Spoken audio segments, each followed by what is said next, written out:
Right. Vanessa Adams, thank you very much for creating time to speak to us.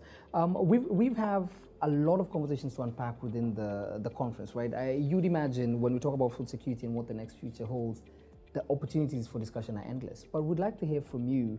We have a lot of tiny obstacles, tiny hurdles that we've been discussing over the past. As we move towards a bigger picture, what shouldn't we miss out? Well, George, as usual, very pertinent and huge question. First of all, we're very pleased with the engagement, the mobilization, the preparation of all the partners joining AGRA at this AGRF 2019, and the commitment of the government of Ghana as a partner, as a model, as a delivery unit and a visionary has been phenomenal. While we think about what's left out, we have to appreciate what we have, because I think we've come a long way over the 10 years almost of the AGRF in Ghana, from the initial inception and vision, and the few partners who had this vision, right? And we remember Kofi Annan with fondness, and because without his call to action, we couldn't continue the call to action and worry about what's left out and who might be left out. So for me, anyway, we couldn't be here without those shoulders to stand on. And I think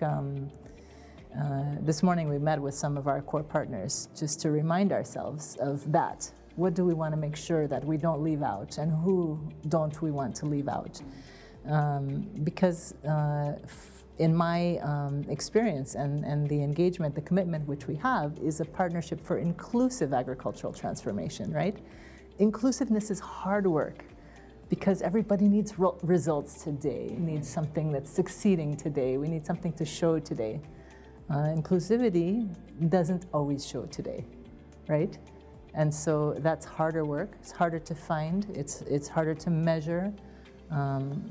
And yet, I feel that we're really having the right conversation. You mentioned something about inclusivity. When we talk about maybe women in agriculture, for example, we say it as a blank statement. We say they're secluded.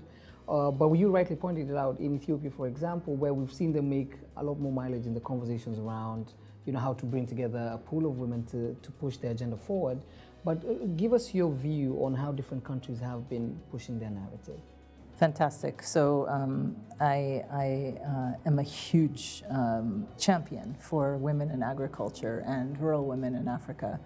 And every opportunity that we have as AGRA, that our partners have to learn from these women who really fight every day in ways we can't imagine to succeed, to be heard.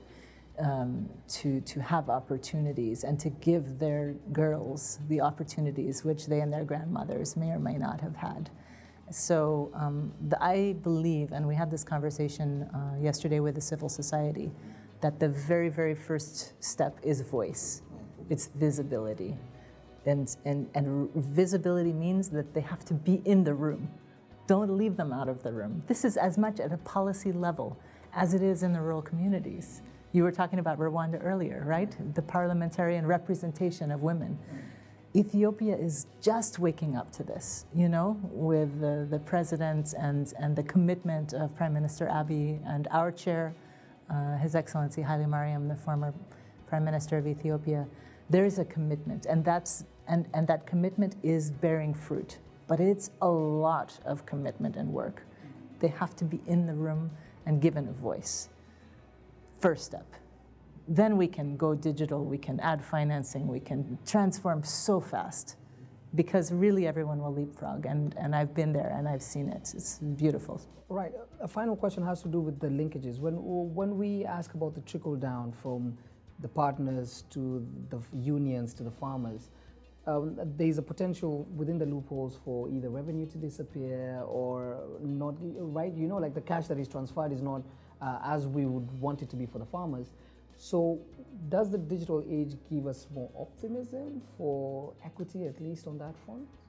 100%. I am 100% about technology leapfrogging the human conundrum, right, and that human challenge, which is you worry about yourself first. And everybody is worrying about themselves first. But when you have digital platforms, you have visibility, and people have access, they have information.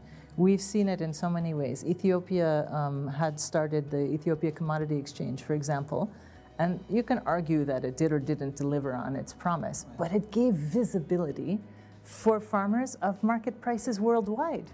And there was a ripple in the marketplace when people had that access. And 1 million farmers a month called in, actually using their own credit to find out what's happening on the market and prices, and then told all their friends and neighbors. And here in Ghana, you have the Ghana Commodity Exchange also, and they're here as a partner of this forum, showing what they're doing with technology as a backbone. The same thing, just the visibility, that technology access. Any young agripreneur, as we've launched a partnership, as you may have heard, with Nestle and AGRA and Ghana and Nigeria and Cote d'Ivoire coming on board, to really engage the youth and have the vision that farming isn't what it was 100 years ago anymore in Africa, or even 10 years ago. You can leapfrog that using precision agriculture with drip irrigation, remote access tracking, and they're talking about drones today. And it's not as expensive as it was 10 years ago. A drone used to be overwhelming. You think of that giant blimp in the sky and, you know, mega investments. Today, you know, your son or daughter might have a drone with a camera, and you can check on your crop and say, okay, you know, are my seeds performing? Let me call quickly, send a message, you know, trace the seed bag has a barcode, and I can find out who produced it and go back and get my money back. You can have insurance that's tracking digitally what's happening in your field and giving the reference points on the yields and the weather data, and it's transforming lives every day. So I'm very excited. Fantastic. Thank you, thank you, thank you. Thank you so much. It's a pleasure. Perfect.